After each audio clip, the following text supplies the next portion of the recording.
Class, as most people who follow me on Twitter would know, is the necromancer. I love having a whole bunch of an army of the dead to do all of my bidding and fight all the fights for me and just let me collect the loot.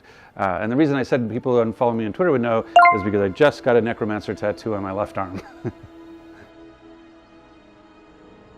I mean, if I was a new player in Diablo, I think the big thing is just, Diablo is just fun. And what's great is that Diablo IV takes place 50 years after Diablo III, and so there's not that close a connection between the two games. So if you've never played a Diablo game before, Diablo IV is a great one to start with. And really it's just about getting comfortable with what is the class you want to play. What's your power fantasy? Everybody has a power fantasy. Do I want to be a barbarian? Do I want to be a druid and master the elements and change into a or a werewolf? Or am I want to be a sorcerer with magic, mastering the elements, or a rogue? And so there's lots of things to play into that, but it's just fun to go through, and as you're playing and defeating monsters, you're getting more and more powerful. And so what you really want to do is walk through that skill tree, adding new skills and just having fun, defeating demons. So if I was a new player, that's really what you want to focus on. It's a really great hack and slash fun, dungeon crawling, killing demons, looking for powerful loot.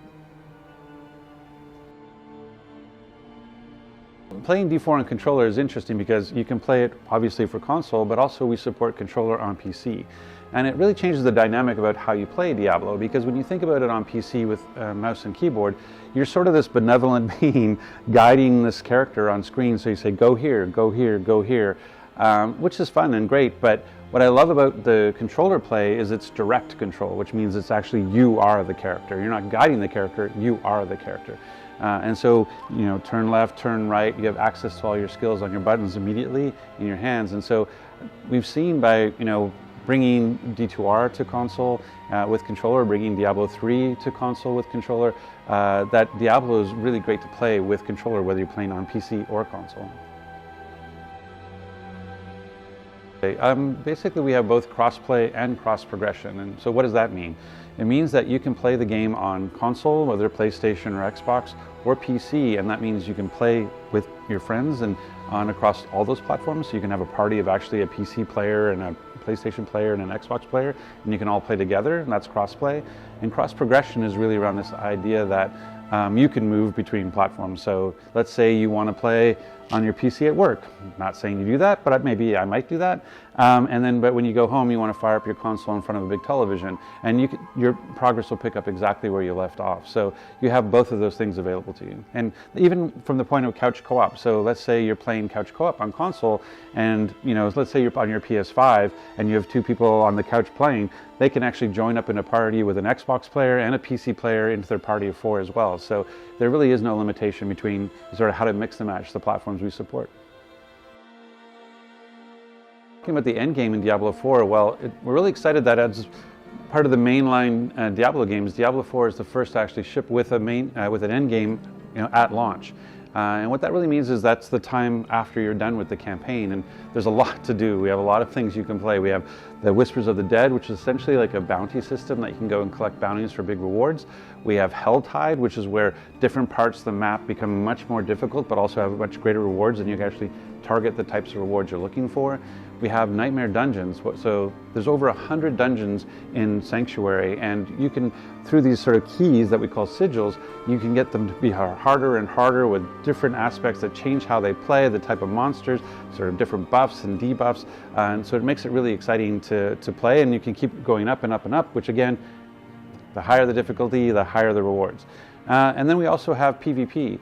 So there are 2 fields of hatred in Sanctuary where you can go in and fight other players for unique custom cosmetics, which is exciting. And all that sort of builds towards our level cap. So in the game, you have a cap of level 100, but and there's a boss waiting for you. So there's a level 100 boss that you have to prove that you can beat. And so part of that end game is building your way up so you can actually show your mastery of your class to be able to defeat that level 100 boss. Giving you a D4 secret.